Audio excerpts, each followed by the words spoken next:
사람에게 말은 매우 중요합니다. 그 말 자체가 현재의 상태를 보여주기 때문입니다. 그래서 아주 예민한 분들은요, 만나자마자 첫 말을 할 때 그 말과 그가 말하는 뉘앙스, 태도, 눈동자, 손동작 이런 거를 보면서 상태를 파악합니다. 뭐 틀릴 수도 있습니다. 근데 대부분은 맞습니다. 예민한 사람은 더 하겠죠. 처음 등장하는 모습과 첫 마디를 들으면서 뭔가 있구나, 뭐가 벌어졌구나, 이런 추측들이 가능하다는 겁니다. 왜냐하면 말은 자기 현실을, 현장을 그대로 보여주기 때문입니다. 그래서 모든 말은요, 자전적입니다. 남의 얘기를 하는 것 같지만 자기 얘기하는 겁니다. 그냥 시중에 떠도는 얘기하는 것 같지만 자기의 본심을 얹어서 말할 수밖에 없습니다. 이거를 속이는 사람은 아주 나쁜 사람이고요. 우리는 뭐 포커페이스 하면 좋다고 얘기하는데 꼭 그런 거 아닙니다. 또 사람의 말은요, 미래를 보여줍니다. 현재를 보여준다는 게 단순히 현재의 실상만 보여주는 게 아니라 현재를 토대로 하는 미래를 보여줍니다. 그래서 말은 그 사람의 결정인데 결정은 행동 아닙니까?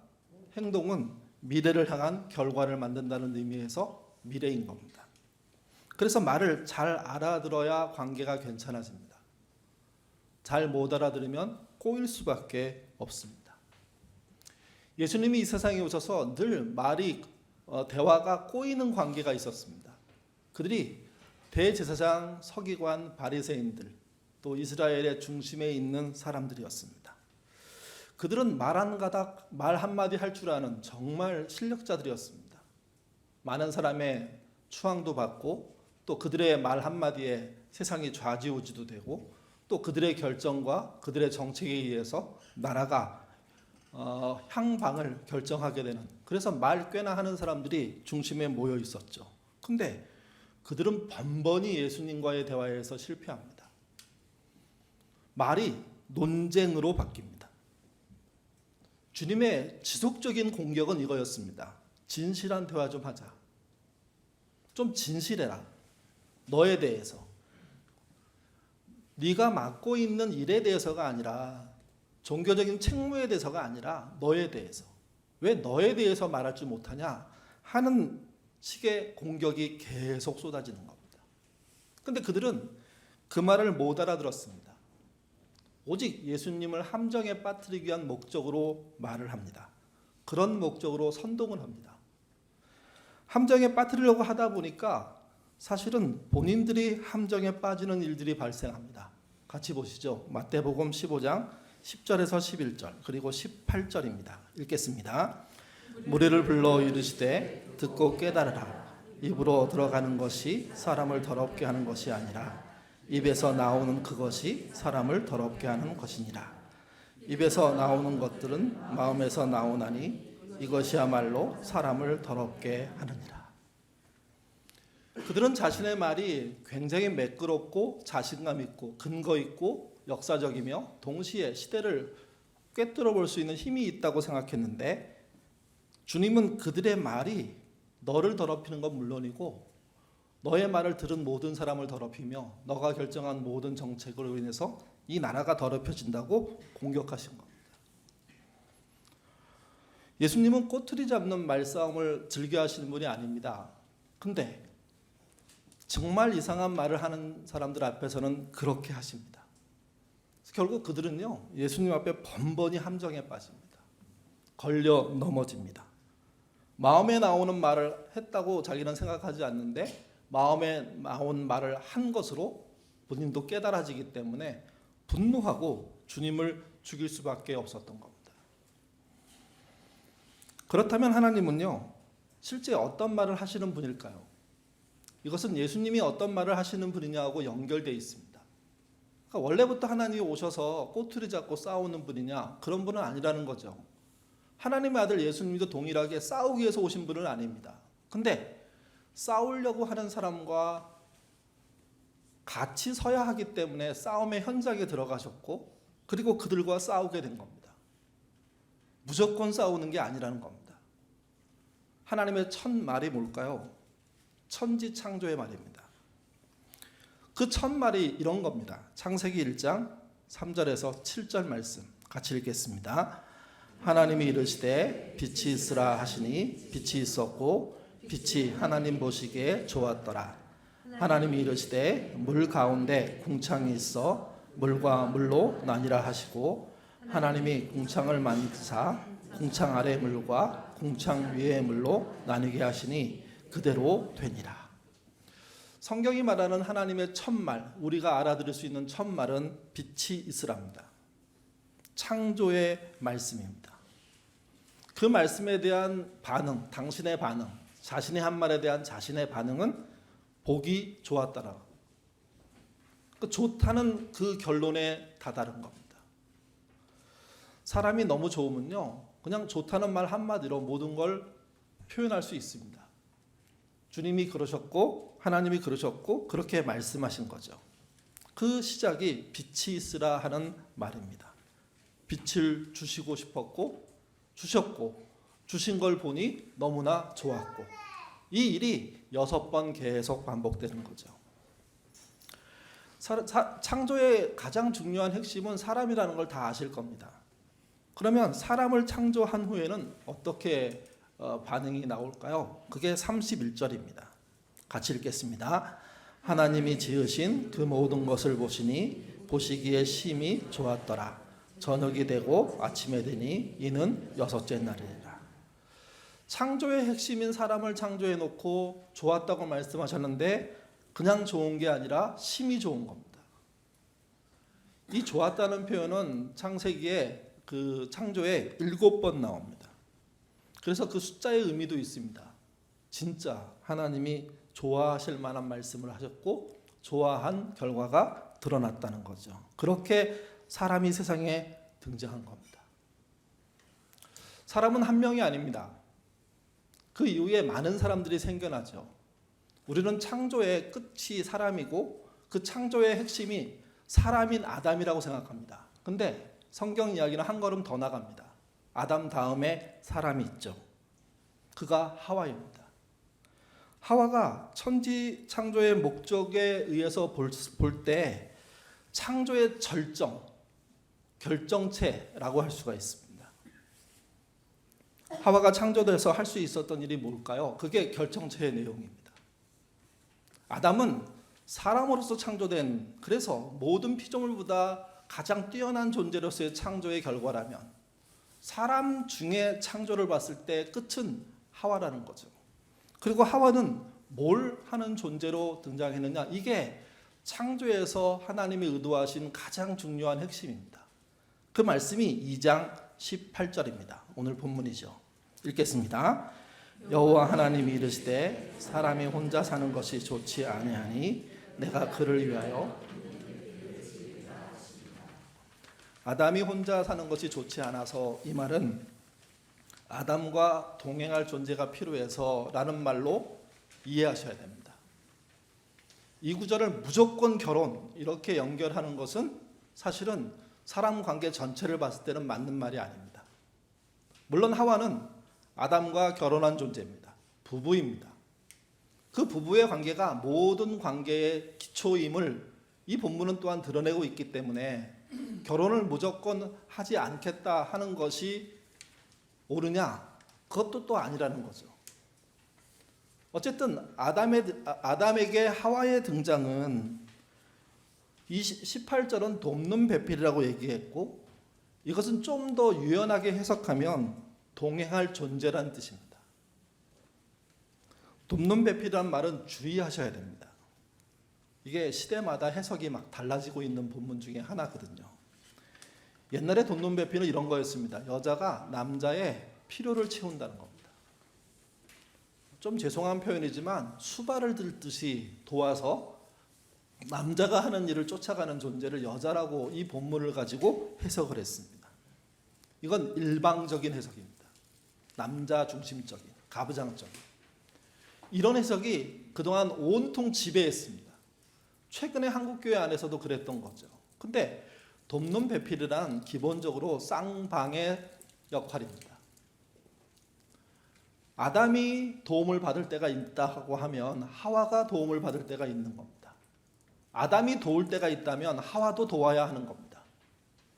돕는 배필이란 그래서 동행하는 관계라고 말씀드린 이유가 그겁니다. 쌍방이 서로 돕고 서로 세우고 서로 지지하고, 그리고 여러 번 말씀드렸지만 서로의 지지의 정말 극치가 뭐냐? 노할 수 있는 겁니다. 잘못 갈 때 아니요. 그래서 그런 말 있잖아요. 아내 말을 잘 듣는 남편들이 성공한다고요. 동시에 남편 말을 잘 듣는 아내도 성공합니다. 반대 의견을 들을 수 있는 지혜가 열리기 때문입니다.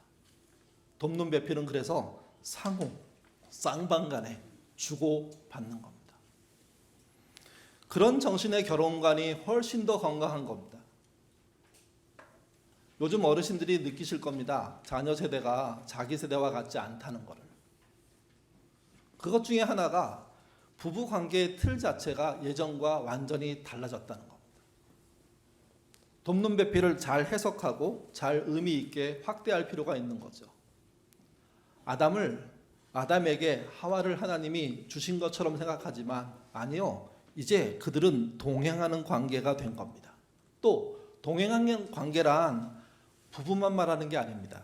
친구, 가정, 공동체 또는 회사에서 만난 그런 관계 모두를 말합니다. 그래서 결혼만이 동행의 조건이 아니라 결혼 이외에 인간관계 속에 드러나는 정말 좋은 우정 있는 관계들, 그게 동행의 조건들이 되는 거죠. 돕는 배필은 그 동행을 말하는 겁니다. 동행하는 관계가 있느냐 없느냐. 하나님께서는 이 동행의 관계를 만들어 주시고 난 다음에 그것을 확산하기를 원하셨습니다. 24절에서 25절 말씀 읽겠습니다. 이러므로 남자가 부모를 떠나 그의 아내와 합하여 둘이 한 몸이 이룰지어다. 아담이 그 아내의 두 사람이 벌거벗었으나 부끄러워하지 아니하니라. 예. 이 일을 통해서 가족적인 관계의 동행의 확산이 시작됩니다. 근데 다 아시는 것처럼 이 확산은 결국은 가족 이외의 관계의 확산으로 이어지지 않습니까? 모든 사람은요, 동행하는 존재가 필요합니다. 요즘 우리나라 안에 1인 가구가 굉장히 많습니다. 600만 가구가 넘다고요.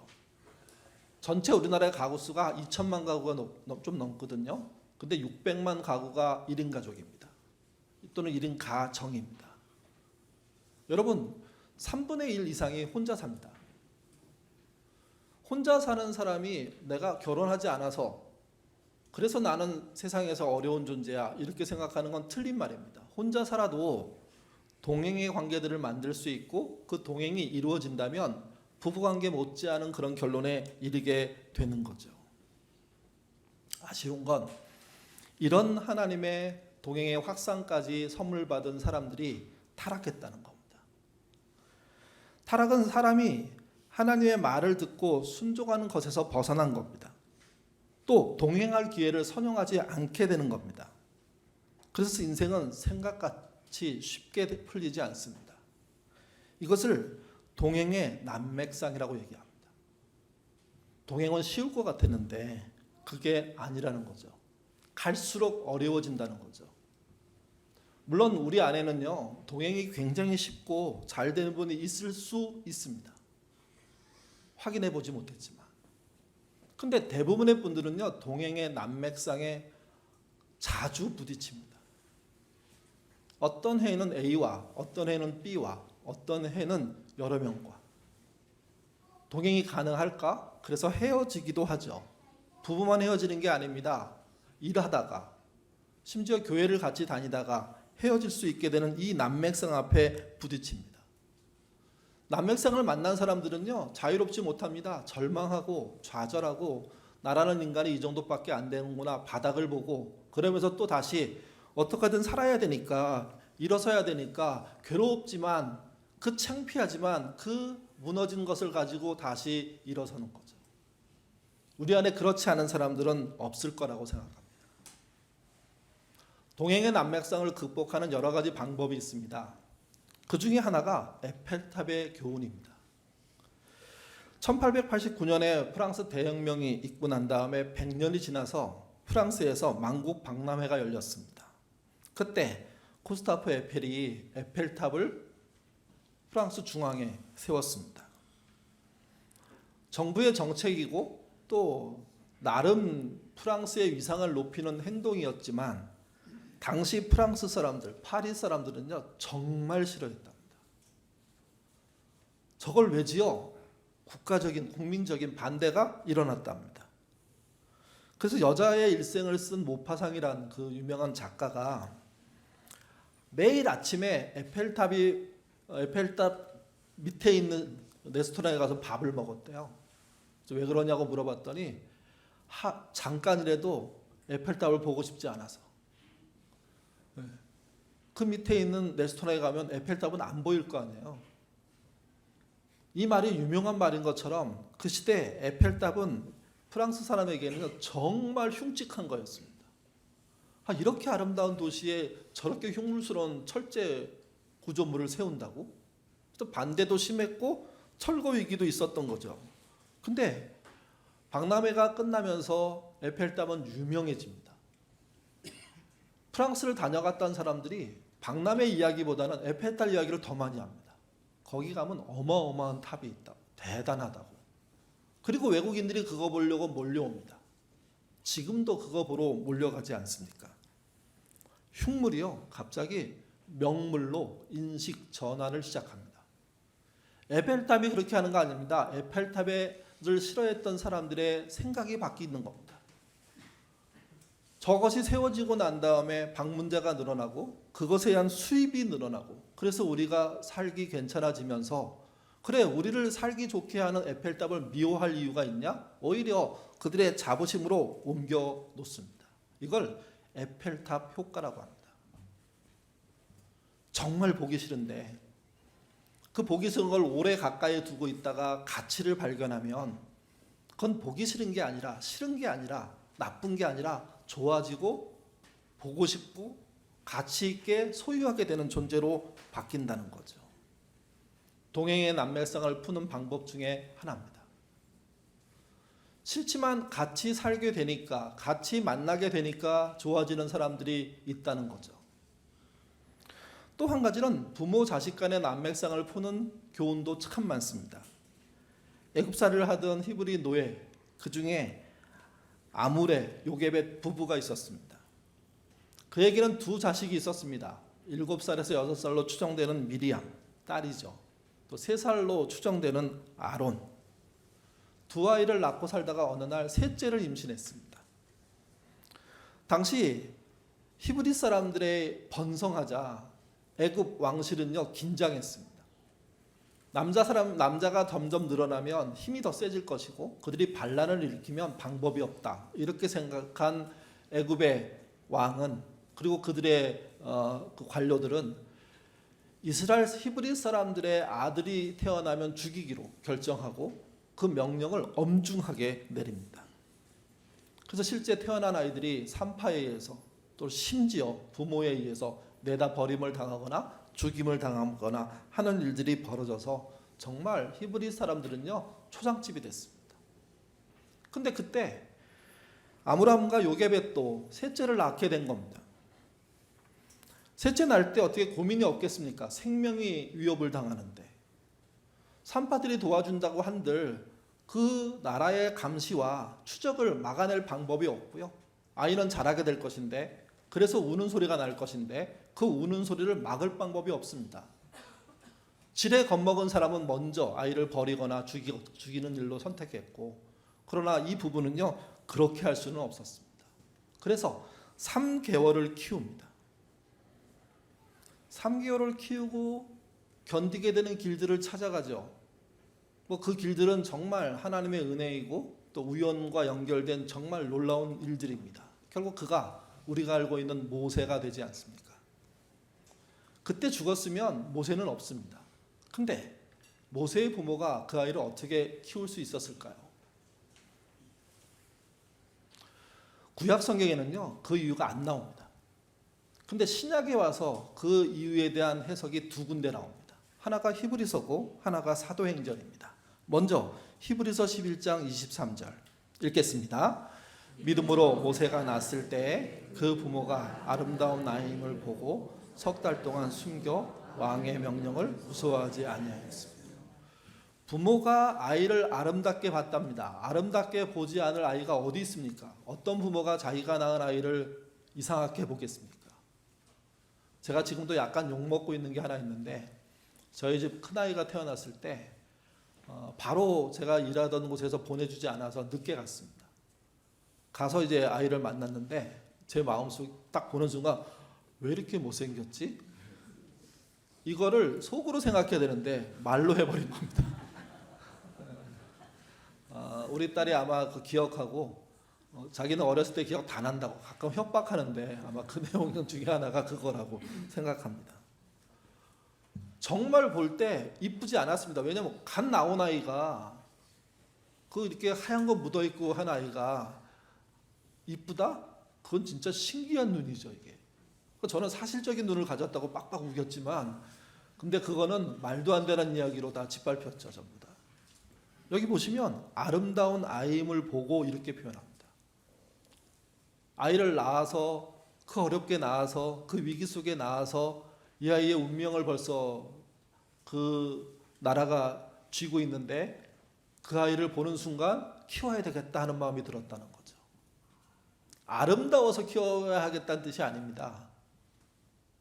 키워야 하겠다는 마음이 들고 아이를 보니 더 소중한 거고, 그래서 목숨을 건 겁니다. 그 당시 다른 부모들은 목숨을 못 건 거죠. 목숨까지 걸 만큼 아이가 아름답게 안 보인 겁니다. 그리고 석 달을 숨겼는데 이제 더 이상 못 숨기게 된 겁니다. 똑같은 표현이 사도행전 2장 20절에도 나옵니다. 같이 읽겠습니다. 그때 모세가 낳는데 하나님 보시기에 아름다운지라 그의 아버지 집에서 석 달 동안 여러분, 이 말씀은 좀 다릅니다. 아름다운데 보는 사람의 관점이 바뀌어버렸죠. 위에서는 부모가 보는 것으로 보이고 있는데 사도행전에서는요, 누가 보고 있습니까? 하나님이. 이거는 해석입니다. 현장에서 그들이 그렇게 느꼈다고 알 수가 없습니다. 다만 그런 위험한 상황에서 이 아이를 키우려고 마음먹은 것은 다른 요인이 있다고 신앙의 후배들이 해석하는 겁니다. 그 해석의 핵심이 그거예요. 하나님 보시기에 아름다운 그 아이를 어떻게 죽여? 물론 이 말은 잘못 해석되면 안 됩니다. 무슨 말이냐면요, 다른 아이들은 하나님 보시기에 아름다운 아이가 아니었기 때문에 죽었다? 그게 아닙니다. 그걸 아주 확 갈라놓고 누구는 이렇고 누구는 이렇고 이렇게 얘기하는 것 자체가 수준이 떨어지는 해석입니다. 그렇게 그 아이를 살릴 수 있었던 건 아무리 생각해도 인간적으로는 불가능한데 하나님이 역사하지 않았을까 하는 후배들의 애정 어린 해석이 붙은 겁니다. 결국 아버지의 집에서 석 달 동안 길러진 거죠. 근데 한계가 왔습니다. 지금까지 최선을 다한 그들이요, 이제 더 이상 그 아이를 살릴 방법이 없죠. 문제는 이겁니다. 그 아이와 대화가 되지 않습니다. 그 아이가 하고 나눈 건 전부 다 어린 아이의 기준으로서의 소통이었고 동행이었던 겁니다. 책임질 수 없게 되자 아이를 바구니에 담아서, 갈대 바구니에 담아서, 그리고 물에 띄워서 의도성이 충분하지만 바로의 딸이 있는 딸이 주로 목욕하는 그곳에 아이를 들여보낸 거죠. 그리고 그들은 정말 절실히 기도했을 겁니다. 은혜가 베풀어지기를, 아이가 보호되기를. 근데 그 일이 이루어진 겁니다.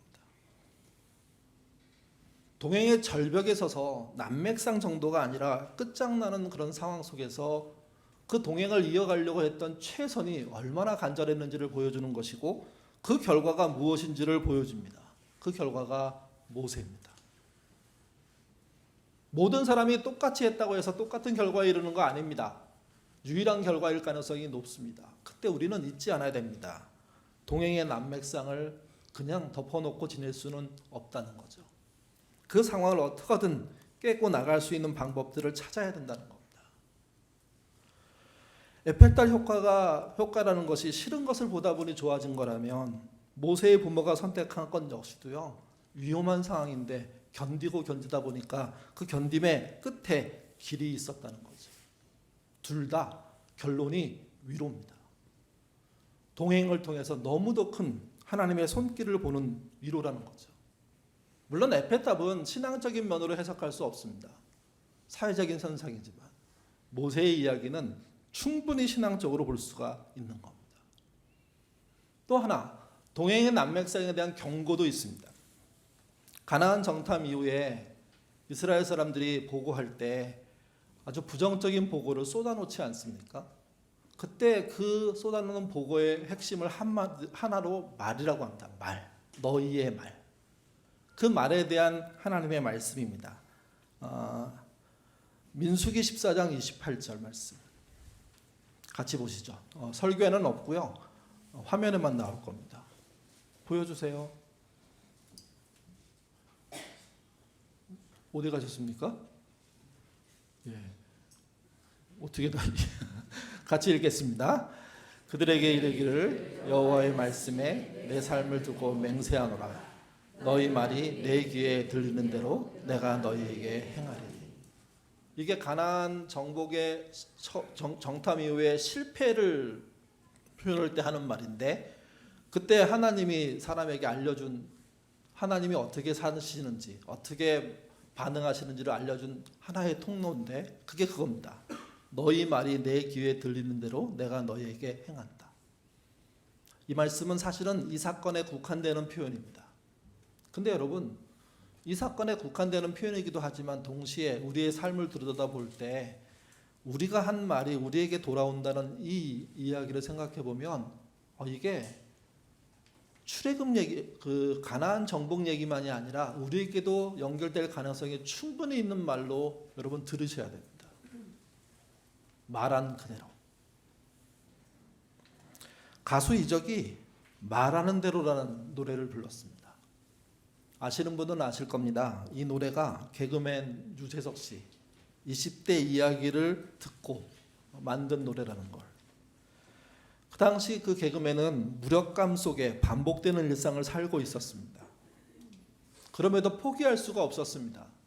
자기가 그 길로 가겠다고 나왔고, 근데 되지는 않고 반복되고 힘들고 지치고 어려운데, 그 얘기를 유재석과 이적이 나누다가 이적이 유재석 말 속에 들어있는 하나의 키워드를 찾아냅니다. 그게 말하는 대로입니다. 말하는 대로. 그걸 가지고 가사를 쓰고 즉석에서 멜로디를 붙여서 노래를 만들었습니다. 가사가 이렇습니다. 나 20살 적에 하루를 견디고 불안한 잠자리에 누울 때면 내일 뭐하지? 내일 뭐하지? 걱정했지. 두 눈을 감아도 통 잠은 안 오고 가슴은 아프도록 답답할 때 난 왜 안 되지? 왜 난 안 되지? 되뇌었지. 말하는 대로 말하는 대로 될 수 있다곤 믿지 않았지. 믿을 수 없었지. 마음을 먹은 대로 생각한 대로 할 수 있다는 건 거짓말 같았지. 고개를 저었지. 그런데 어느 날 내 마음에 찾아온 작지만 놀라운 깨달음이 내일 뭘 할지 꿈꾸게 했지. 그 이후의 부분은 같이 한번 읽어보겠습니다. 사실은 한 번도 나를 미치게 그렇게 달려준 적이 없었다는 것을 생각해봤지. 일으켜 세웠지 내 자신을. 말하는 대로 될 수 있다는 걸 눈으로 본 순간 믿어보기로 했지. 마음 먹은 대로 생각한 대로 할 수 있다는 걸 알게 되는 순간. 이 노래 가사는요, 시중에 자기계발서로 쓰이고 있는 스크립, 바라봄, 말하는 대로하고 좀 다릅니다. 바라만 보면 된다는 억지 신앙이 있습니다. 말을 끊임없이 뱉으면 된다는 억지 자기계발 행동들이 있습니다. 그것과 좀 다른 면이 명확하게 존재합니다. 말하는 대로 행동해 보니까 그 말이 나를 이끌어 가더라 하는 이야기를 하고 있는 겁니다. 대부분의 사람들은 긍정적인 이야기를 하고 목표 있는 이야기를 하고 가치 있는 이야기를 합니다. 안 하는 사람은 없습니다. 근데 그 말한 대로 본인이 가려고 하지 않습니다. 가지 않으면서 안 된다고, 할 수 없다고, 말도 안 된다고, 그게 그들의 한계인 거죠. 이게 말의 난맥상이고 동시에 이 말이 외부로 나가는 순간 동행의 난맥상도 동시에 벌어집니다. 말할 때마다 반대하는 사람이 생기고 불가능하다는 사람이 생기고 그래서 갈 수 없게 되었다는 거죠. 그 일을 수없이 겪었다는 겁니다. 그런데 어느 날 왜 내가 말하는 대로 하지 않았지? 라는 도전이 생긴 겁니다. 말하는 대로 해봤으면 뭔가 다르지 않았을까? 그래서 그때부터 말한 그것을 행동으로 옮기기 시작했고 그게 반복되자 그동안 답보 상태에 있었던 자기의 삶의 길들이 열리기 시작했다는 겁니다. 그 길을 따라서 열심히 가다 보니까 지금의 본인이 되었다는 이야기를 하고 있는 겁니다. 물론 이 노래는 그 개그맨이 자만에 빠져서 한 말이 아니라는 걸 기억하셔야 됩니다. 자기의 그런 20대의 어두운 그림을 그는 얘기했고 그 그림을 듣고 있던 그 사람은 그의 말이 그 사람을 만드는데 너무 중요한 힘이 되었다는 사실을 알게 되므로 그 사람을 향해서 당신은 말하는 대로 된 거야 라고 얘기해 주는 겁니다. 그냥 말만 하면 되는 게 아닙니다. 말해놓고 자신의 말을 토대로 움직이는 그 사람이 자기의 난맥상을 뚫고 나서 새로운 길들을 열어가게 된 거죠. 그래서 말이 중요합니다. 말은 우리의 현실이면서 동시에 미래이기 때문입니다. 또 하나, 말을 토대로 무언가를 시작할 때요, 그 안에 그동안 없는 위로가 생깁니다. 그 위로는 자기를 위로합니다. 근데 아십니까? 그렇게 위로받는 내가 살아갈 때 그걸 보는 누군가 위로받기 시작한다고. 위로가 위로로 전파되는 일들이 벌어지죠. 또 하나, 그런 식의 위로는요, 위로 향합니다. 하나님은 그런 애쓰는 사람들을 절대로 모른 척하지 않으십니다. 그들의 말이 이루어지도록 그분 또한 움직이시는 분이 하나님이라고 성경에 곳곳에 이야기해 주고 있습니다. 하나님이 찾는 사람들은요, 그렇게 말하고 행동하는 사람들입니다. 그들과 함께 하고 싶어 하십니다.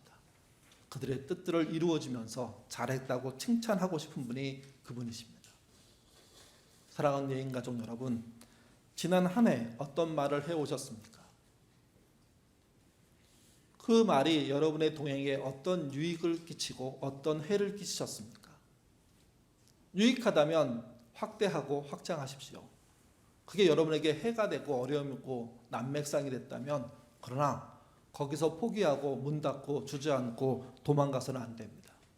그 난맥을 뚫는 길들을 만드셔야 되는데 그것이 말을 토대로 움직이기 시작하는 겁니다. 말을 신중하게 하시고 그 말의 의미들을 내가 이룰 수 있다는 힘을 갖고 조금씩 움직이신다면 그 말이 여러분에게 위로가 될 겁니다. 그리고 그 위로들이 쌓이면서 위에 계신 하나님, 아니 위에서 우리에게 내려오신 하나님과 함께함을 느끼게 될 겁니다. 일반인과 신앙의 차이는 그겁니다. 말로 위로받고 힘을 받는 사람이 일반인이라면 말로 위로받고 그 위로를 통해서 위로 향하고 그 위에 계신 하나님이 나와 동행하는 현실을 보게 되는 그 은혜를 누리셔야 되는 겁니다. 아니, 누리게 될 겁니다. 말로 시작한 이 일이 하늘에 도달한다는, 또 하나님과의 동행이란 이 말씀 기억하시는, 그리고 그렇게 2023년을 마감하고 24년을 시작하시는 저와 여러분 되시기를 주님의 이름으로 부탁드립니다. 기도하겠습니다. 서로 위로하다가 위에 계신 하나님을 만난다는 이 말씀 오늘 나누었습니다. 이 위로가 말임을 또한 강조했습니다. 말은 우리의 현실을 보여주는 것이고 또한 미래를 담은 것입니다. 그래서 말을 잘 해야 합니다.